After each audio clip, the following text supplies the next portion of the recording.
Hello Taurus friends, I'm Annie Botticelli and welcome to my Taurus July 2021 Astrology Must Knows. Definitely go to anniehelpsyou.com to see the long and growing list of freebies that I make for you each month. You don't want to miss anything and you can check everything out there.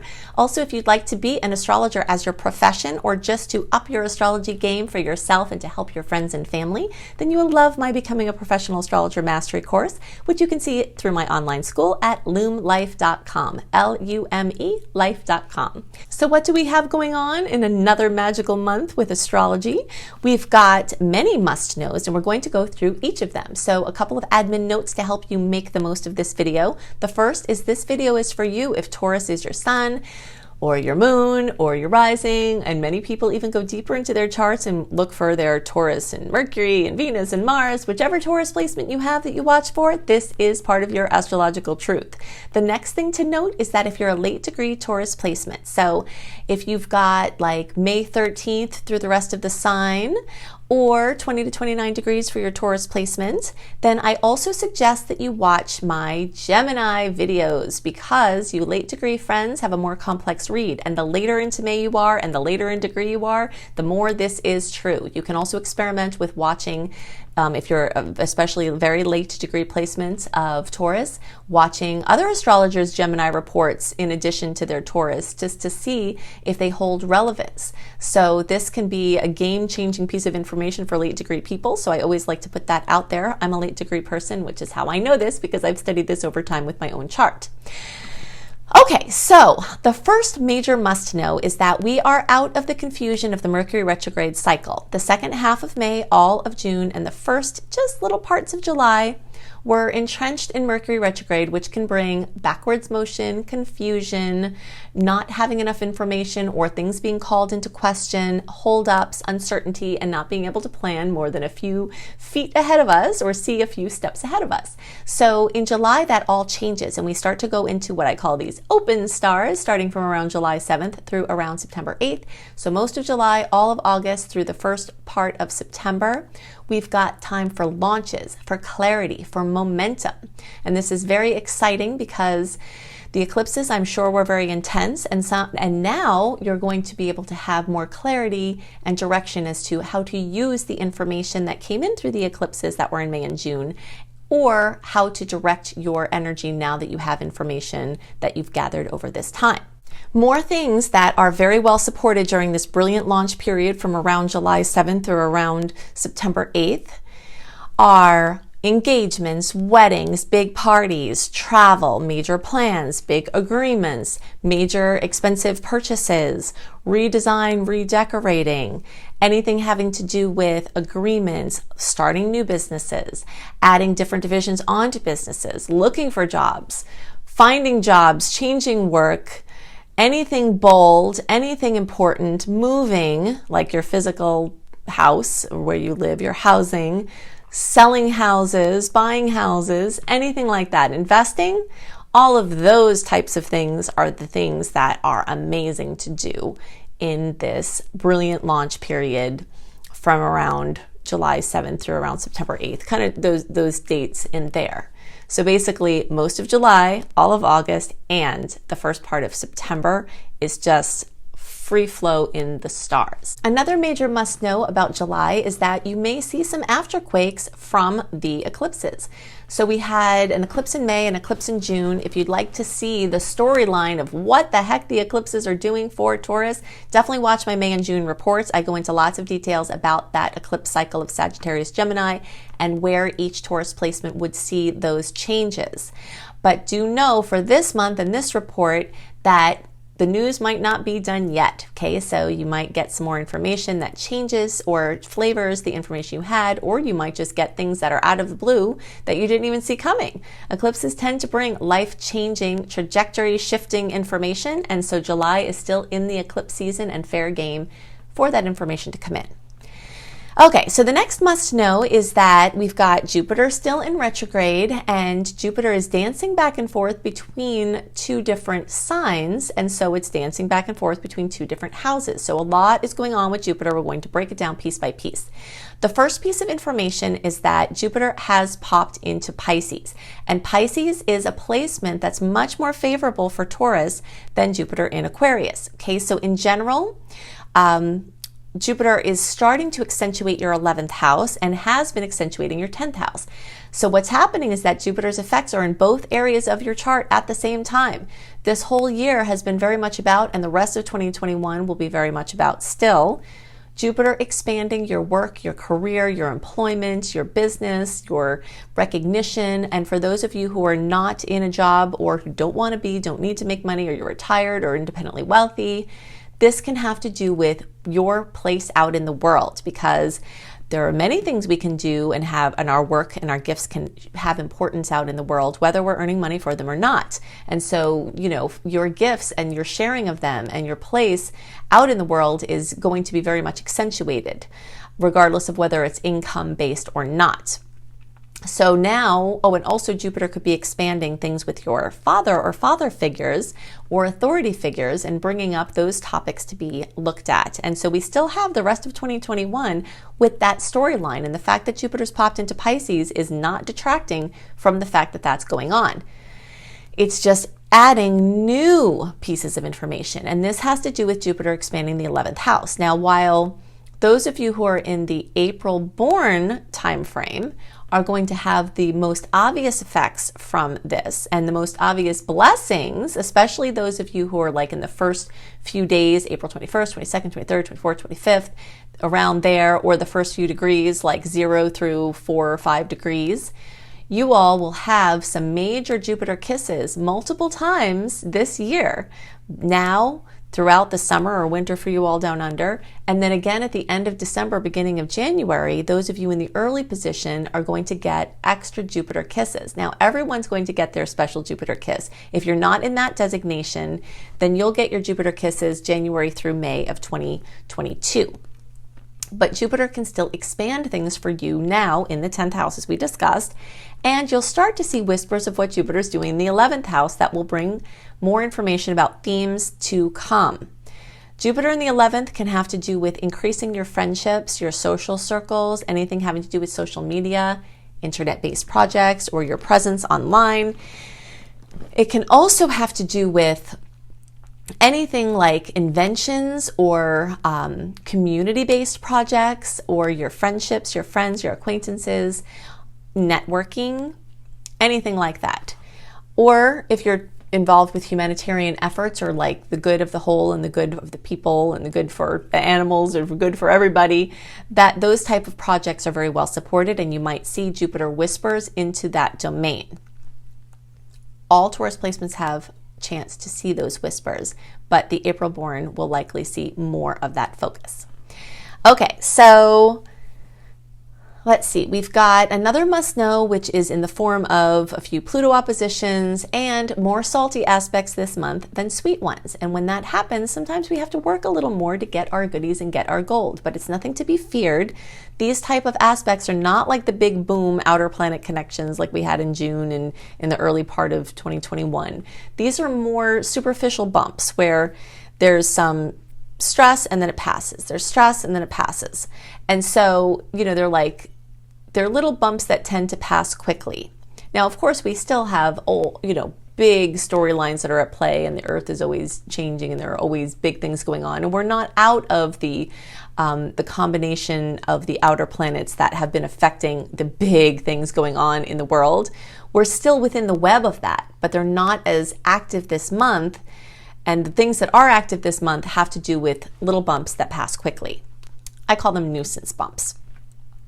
Okay, so The next must know for Taurus is that you've got a lot of energy in the third house, and this can improve and increase your mobility. The energy of mobility and travel and moving around and being busy and interacting in social energies, whether they're virtual or in person, have been very much accentuated with the Gemini energies over recent months, and the Gemini eclipse and the Sag eclipse. And now with the Sun in Cancer accentuating your third house of Gemini, this storyline continues. So many Taurus people will find they're out moving around physically, going, whether it's local neighborhood travel or local in-state travel or in your country, and some international things could also come up. Of course, all of this is going to be dependent on the specific COVID and other regulations in your area, which could be different depending on where you are in the world, but the astrology is definitely increasing the chance for support to your mobility, and that being a topic of interest as well as social and group interactions. The other area of your life that is very strongly accentuated, a major must know as the Leo energies blossom in beautiful ways, is your home and family sectors. And we've got some special energy here at this time because it's rare that Venus and Mars are moving through the same sign. This only happens every couple of years, and it's even more rare that they're moving through Leo, which is what's happening now, which is what's accentuating your home sector. So having Venus and Mars in the same sign for a few weeks at a time is like having two people close to you who are in agreement about something. Maybe those two people are not always in agreement and they're kind of annoying to you because they're telling you different things or advising you different ways or having different opinions about things. But now it's like having two people close to you that are in agreement. It makes you feel more sure. It can spark your ambitions. It can help you to have more certainty and clarity and just feel good like everybody's on the same page. And this is very much about your home and family. You also can have some major boosts to your home and housing situation, boosts to home-based businesses. If you're trying to launch a home-based business or just stay home, if you have been working from home with your work and maybe you're trying to make that more permanent, you can have some good news and good outcomes there. Or selling a house or buying a house or investing in real estate, or anything having to do with a business that is about houses, like construction or landscaping or, cleaning out people's houses, or anything about psychology, people's inner house. That's also a big subject. And your inner world and ancestry and, ethnicities of origin and things like that could also be coming up. If you're looking for lost family members or people, if you're adopted and looking for family members, you might get a boost here as well.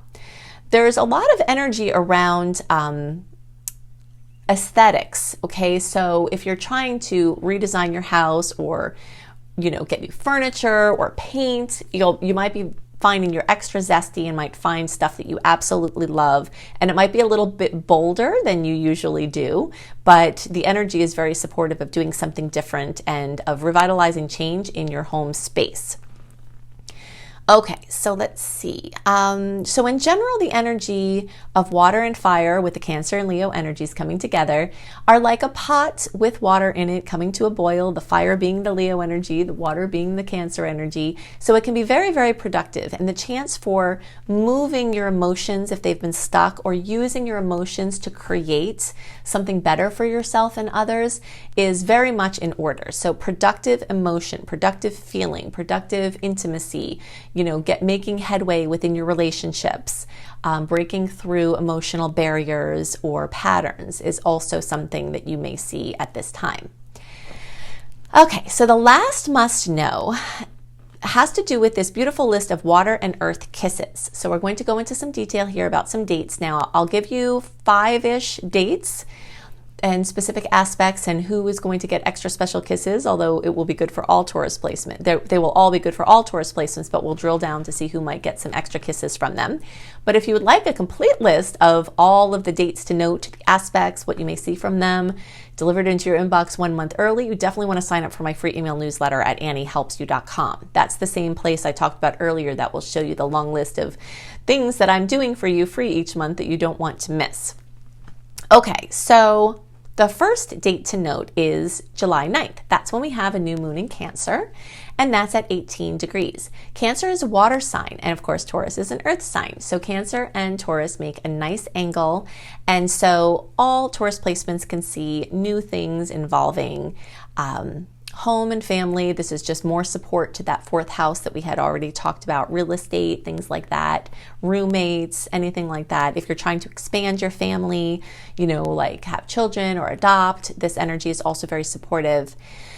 So those of you who are near 18 degrees, so we'll just put 13 degrees to 28 degrees as our range, and the closer to 18 degrees, or actually, sorry, 13 to 23 degrees is our range, and the closer to 18 degrees, the more the intense kiss. And that's going to be around, say, 11 back. So around the 10th. So we'll say like May 10th. So May 5th through May 15th, the closer to around the 10th, the more you'll get the boost from that aspect. Our next lovely aspect is on July 12th or thereabouts. And so when I give you these dates, the influence range can also be days before and days after. You know, the energies of planetary connections don't just happen at the exact time that they happen. There's a range of time before and after that you can feel them. So we've got a beautiful conversation between Mercury and Jupiter happening in this energy that's nice for you, especially nice for you. So good news, something that you've been waiting for, really good luck, anything like that could come in. Beautiful insights about something, awarenesses, synchronicities that come through. The language of spirit comes through synchronicity. So if you find that something happens, quote, by accident, you might find some happy accidents happen at this time. And that is good for all Taurus placements, but especially those who are in the April born. And we'll say back to like those, you know, the 21st, 22nd, 23rd, 24th, 25th, around there, we'll have the most intense positive hit from that. Then we've got in the days around July 15th and 16th, we've got another combination of the Sun and Neptune. It's very dreamy, very spiritual, very creative. And again, like boost to your inner realm, you know, seeing your intuition soar, having a breakthrough where you're understanding something on the lesser seen realms. And that can be positive for all Taurus placements, but the closer to 23 degrees, so we'll just say 18 degrees to 28 degrees, the closer to 23 degrees, the more intense. Or the birthdays around, let's see, like the 14th, and then going back, so from like the 9th through the 19th and the closer to the 14th of May, then the more chance of a big kiss there. Then we've got July 20th, a sweet aspect between Mercury and Uranus, and this can bring surprises or lightning strike ideas. This can be like an idea for money making, or just like a sudden whim to do something fun and random that can really work out. This energy is really fleeting. So if you have good ideas, make sure you write them down, because you would think that you would never forget them because they're so good, but you might forget them. So if you have something come through, if you're trying to do some writing or, you know, something like that, or creating, you might also find that you're especially productive. And that's true for all Taurus placements, but especially around the 14th. I mean, not the 14th, I'm sorry, 14 degrees. So we'll say 9 degrees through 19 degrees, the closer to 14 degrees in that range, the more of a kiss. And that will be in the days around May 5th. So we'll just say like April 30th through May 10th, and the closer to around May 5th, the more of the kiss you get there. Then our last sweet water earth aspect is in the days around July 24th. That's another Mercury communication aspect with Neptune, dreamy, creative, intuitive, connecting to the all there is, synchronicity, intimacy, chances for deep connections with other people and the divine. So all Tauruses can get that boost, but especially 22 degrees, so 17 degrees to 27 degrees, and the closer to 22 degrees, the more intense. And for the birthdays, that would be around May 13th is the sweet spot there, the closer you are to there. So like May 8th through May 18th, and the closer to around the 13th. Now, if you want to do more with these degrees and you don't know what I'm talking about, I highly recommend you just search for how to run a free birth chart online, and then you run your free birth chart and you'll see the degrees. Those will be the numbers, you know, with the little degree symbol. your placements, and you can learn a lot about your chart and use free resources like mine to go deeper into your astrological experience. If you would like even more information about the starry opportunities ahead, then definitely go to anniehelpsyou.com and sign up for my free email newsletter list. I only send out a few emails a month, and they are all chock full of how you can make the most of the starry opportunities. Plus, you get all kinds of other VIP freebies and extra exclusive things by being a member of my email list. Since most of the work I do for you is free, it's hard to sometimes keep track of everything I do. I do have information when you click on the More button on this video, or if you're listening to the podcast version, in the notes underneath the podcast, you can connect in with all of these free things I do, the podcast, the videos, the blogs, the interviews, and all kinds of goodies. And now at anniehelpsyou.com, right on the front page, I have a better organized list of all of these resources, so you can check that monthly and be taking advantage of all the things I do for you. If you would like to be an astrologer as your profession, make sure that you go to lumelife.com, L-U-M-E, life.com, my school, Luminous Life Multiversity. You will find free courses there as well, and you will find my paid courses. And one of the paid courses is this astrology program, Becoming a Professional Astrologer Mastery course. If you think I put a lot of details into my free offerings, you should see what I do in my paid offerings. It's really, really, really comprehensive. So I can definitely teach you everything you need to know to be a successful professional astrologer, earning money for your love for astrology. So I hope you have a wonderful month, and I'll see you next month. Bye.